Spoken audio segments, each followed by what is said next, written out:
Russia has warned the United States not to interfere in Iran's internal affairs after Donald Trump promised great support to anti-government protesters in the country. Iran has witnessed its biggest demonstrations since 2009 in the last few days, with both anti- and pro-government protesters taking to the streets.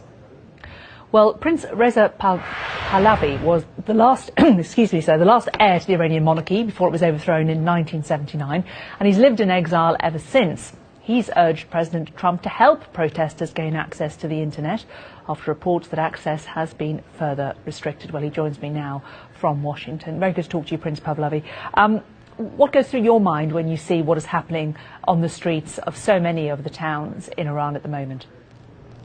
Well, as you can see, my compatriots are absolutely committed to take this issue to the very end. They are paying the dear price of having to be confronted by severe crackdown by the regime. That shouldn't be any surprise to any of us.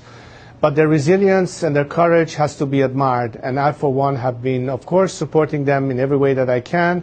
The most important thing at this stage, as you just indicated by introducing this segment, is the vital and critical role that social media plays today in terms of coordination and communications that people can have. Obviously, the regime is trying to restrict it to the maximum amount possible. And at this time, one of the most immediate issues, as I have recently tweeted about, is the importance of making sure that people can have access to internet as well as some key platforms like, for instance, Instagram or Telegram. And one of the things that is critical is that some of the established policies of sanctions may create a problem in terms of companies like Google, for instance, that could certainly provide that, but because of the current policy of sanctions may be prohibited from doing it. So a lot of clarification has to happen fast, and I think this is where President Trump in particular can play a big role in making sure that these issues are resolved, so that if the intent is to actually support the Iranian people, this critical issue be resolved as promptly as possible. And that is basically the first and foremost request that my compatriots who are, as you indicated, on the streets today in many provinces and in big cities are asking me to communicate. And the sense of urgency is, I cannot emphasize it more than I can at this point.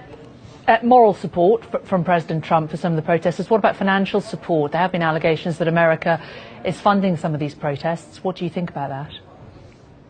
I don't have any facts that will prove any source of doing this. All I know is that the Iranian people have finally decided that they had enough with this regime and are today calling in every which way that they can an end to this theocratic dictatorship. If you follow every clips that we have receiving in the past days about all over the country, the chant is against the establishment, and they want to finally see whether or not people in the free world will heed their call. And this time, unlike what we saw happen in the past, particularly the sad example of it being in 2009, whether the world decides this time to be on the side of the people rather than to continue, in a way, sustaining this regime.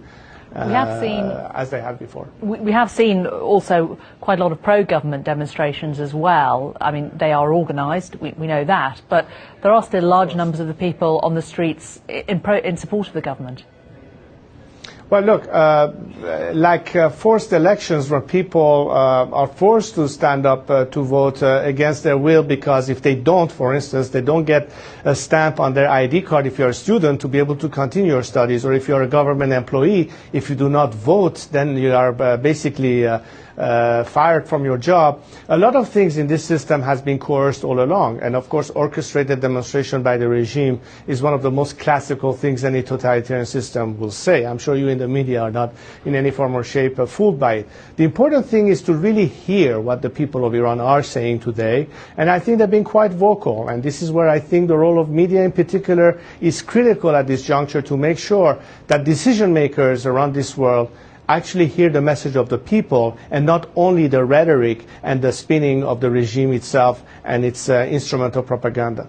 What do you think of President Rouhani and the steps that he's made to try to bring Iran into the modern age, to improve relations with America?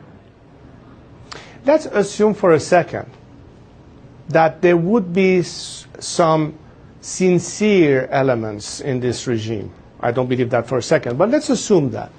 How could they possibly, in a system that would not allow any kind of change or reform, a system that ultimately has the decision made by unelected officials who can summarily do whatever it is that they want, achieve anything? It is not tenable. This is why we are in the mess we are today. And people simply are not going to put up with this circus yet again.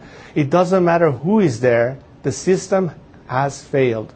It has proven that it has failed. It has proven that, above all, it only thinks about its own interest and not that of the Iranian people. That any funding that comes to their hand, example the nuclear deal, is not going to spend on people who are starving on the streets, but it's going to finance, yet again, maybe the regime's avant-garde in their proxies in Syria or in Lebanon or Hezbollah or what have you. And people know that. You should understand that the root cause of the problem, aside from the liberties and repression that exists, is of course economic at the end of the day, and people simply can't put up with this any longer. And no promises, or rather say false promises made by anyone, Mr. Rouhani included, is fooling the people anymore. They've had it, and today they're saying enough is enough. So we're taking matter into our own hands. Sorry to interrupt, we are short on time, but what do you think that the solution is? I mean, you know, obviously you would very much like to return to Iran, wouldn't you? Of course. But look, the solution is, and I've been always an advocate as a method of change, of nonviolent civil disobedience. But understand this, the most critical component at this stage for this movement to ultimately succeed and the regime will ultimately collapse is the crucial role of the military and paramilitary forces. In this scenario, there has to be a guarantee of survival beyond this regime for the majority of them who are simply following orders but are not responsible for the crimes committed by the top leadership. There has to be the possibility of an exit strategy for them. There has to be the possibility for the military and particularly elements of the IRGC to join with the people rather to stand against them. And I've talked to them and I've sent messages to that regard. But I'd like to also emphasize that part of the problem has been all along, all these years, that the Iranian people's perception that the world seems to be more inclined to maintain the status quo as opposed to heed their call is a bit of a deflating factor. However, if today the world stands in support of the Iranian people, particularly Western democracies, the United States of America included, that will send a very clear message that we are no longer going to fall into the same trappings that this regime has set for all of us all these years. It is important to have a message of support and moral support. That's all the people in Iran are asking for. And this is a message that needs to resonate even further. The dice have been rolled. This is a crucial opportunity that could change history for the better or for worse, depending on what is done at this stage or not. And I'm here to pass on to you the key request of demonstrator today.